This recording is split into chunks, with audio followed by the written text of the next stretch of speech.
This is my buddy Melvin, and in this video we're going to go over a handling exercise. Melvin had a bad incident at a groomer or a vet who went too far into his nail, and now he does not like being examined.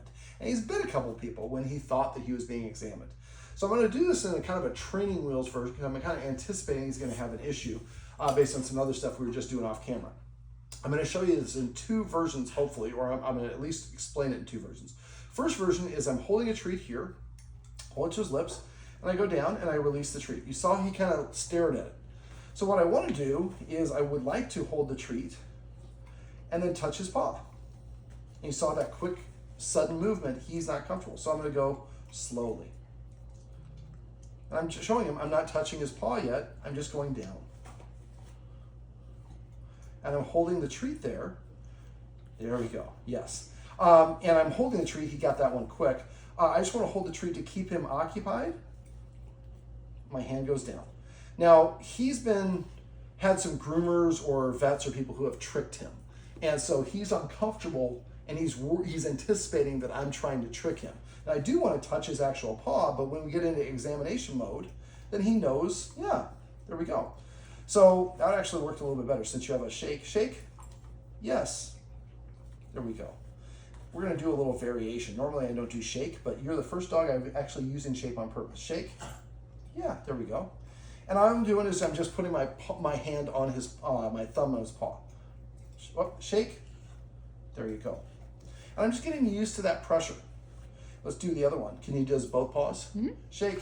Yes. There you go. That, yeah, I literally did say both paws. I just meant to do both paws independently. Can we do just the right paw? Shake. What is a different word for that? No, he just will. Other paw. Other paw. Other paw. Other sit. Other paw. And again, that's a little frustration. He's not being aggressive. So paw, yes. And I'm just getting him used to me holding his paw. And I'm offering the treat. Now the second way that we want to do this, normally what I would be doing is I'd be doing this and I'd be touching his paw and then I'd be releasing the treat. He already has given me some signals that he's not comfortable with that, so I think doing it with the shake is going to be a better thing for him, which is usually the second point is we go paw, then we give the treat. So we want the paw first, and it tells me that he's going to do whatever it is. And I was kind of that time I was holding a little bit of his digit out, and so I'd like to. Here, buddy. Now cutoff signals. We talked about these off camera. So if he wants to get up and move away, he's saying this is a little bit much for me. So this is a pretty intense experience. You see his mouth is open.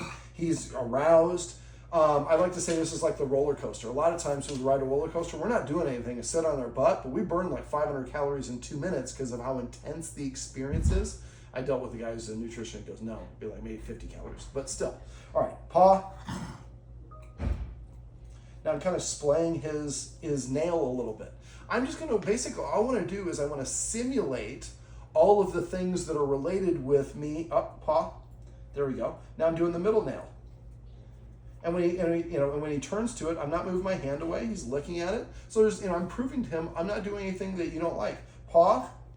Now I'm going to the other nail. There you go. And so I'm leaving my hand here. I'm earning his trust. Now because of what happened to him, it must have been pretty intense because he's pretty serious about this. Very. So I love to be able to show you everything all at once. Okay, we'll give you some crack. Come here. This is my highest value treat. So this is the sort of stuff I would go like this. There you go. And I can work my way down. We think of like the end result is what we're looking for. So I hold it here. And I could touch his shoulder. The shoulder is not, and eventually we touch the shoulder, then down here, then the elbow, and we're gradually getting closer. But if we're watching for those cutoff signals, if he gives any cutoff signals, yes, I know. This is the crack, this is the good stuff, yes. So, and so again, just reaching for it without going all the way, yes, I'll reward that.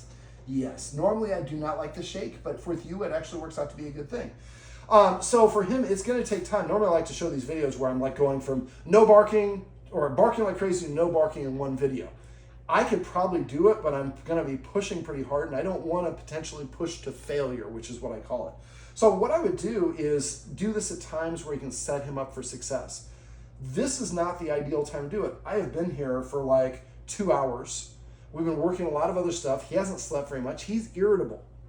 But If I were to take him out for a sniff walk and then bring him back, give him 10 minutes to relax, and then practice this game, we're setting him up for success. There's not a visitor here, because again, it's visitors who have been the people who have grabbed his paws and done the wrong thing. Paw. I don't like the growly part so much. Paw.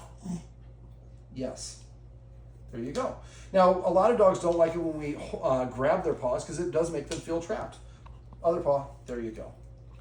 So I would just get him used to it to the point where you can eventually, you're splaying out his digit and a little bit more, and so he just gets used to it, and then you're eventually releasing the treat. Now, I'm going to do it this time where I have the treat here. Paw.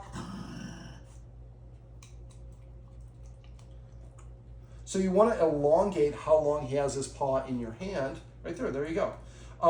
Yes. Paw. You are confusing everyone. Don't be the growly. So you can actually wait for the growly, the baring the teeth to stop. Let's try that again. Paw. That's kind of a little bit, but he withdraws paw. So again, might be a little bit tired. There we go. So I don't want to push too far in this one because I don't want to make it into a negative for him.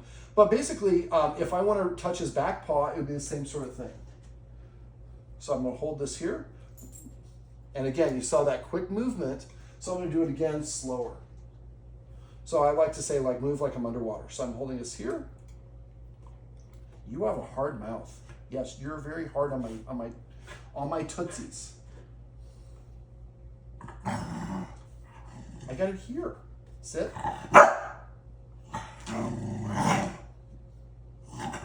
So that's too much. So we'll do a little bit less. Hold on. This is not a good way to get the treats. So he's giving, and again, I think it's because of how long we've been here, but eventually it might be like, all I do is just like this, and then give him the treat. And eventually it's this, a little bit more, a little bit more, a little bit more, a little bit more, but going at his pace and knowing his cutoff signals, withdrawing, baring his teeth. He's being pretty obvious about his cutoff signals, but we want to basically get to the point where he's not baring his teeth like that anymore. Now, I think the excitement thing is confused.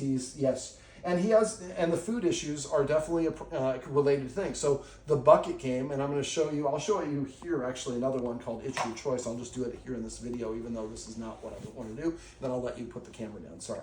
All right, so It's Your Choice, yes. Close my hand, yes. Close my hand, yes. This is a Susan Garrett exercise. I'm turning him away, yes. This seems to be a little bit better for him because he's not growling. Yes.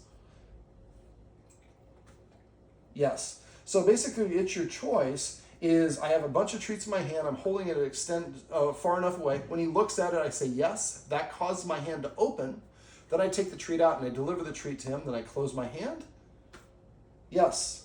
Now, eventually, first what I would do is just keep on doing it here until you're out of treats. But eventually, you do it here. Then and we'll do it a little bit. We'll do a mini version of it right here. Yes. So now I move my hand a little bit closer. Yes. Yes. Yes. Eventually, get to the point where your hand is here underneath his chin with a whole bunch of treats. He's like, can I have a treat? That he could lick up off his hand. But again, we're doing this now. Susan Garrett does what I call a negative one. She starts it here and then closes her hand when you go for it. I don't do it because of dogs like him. He would probably bite your hand. That's called a negative punishment. I'm withdrawing, removing access. By doing it over here, it's nowhere close to him. I'm doing him a solid by delivering those treats. I'm just saying, just looking at it, and then I'm doing all the work. So he doesn't have any reason. And that's probably the order I would recommend is doing the It's Your Choice here, and eventually start moving your hand closer and closer until you can eventually have it here. Yes, give him that treat without any growling. When you do that, I would then move to the bucket game. That's usually what we usually do, the inverted or we do the bucket game first and then this one. And then get to the bucket game, we'll go all the way to the floor. And then it'd be nice, eventually say paw, and then give him a treat out of the bowl. And eventually you can get to the point where you're holding the treat here and reaching down and touching him. And yes, or doing the paw. Yes, you're such a handsome boy. All right, well, this is kind of an unusual version of this video, but this is the Melvin. You guys have heard the band, right? He was the main Melvin. But this is my buddy Melvin, and this is some tips and tricks you can use if you have a dog that does not like being handled.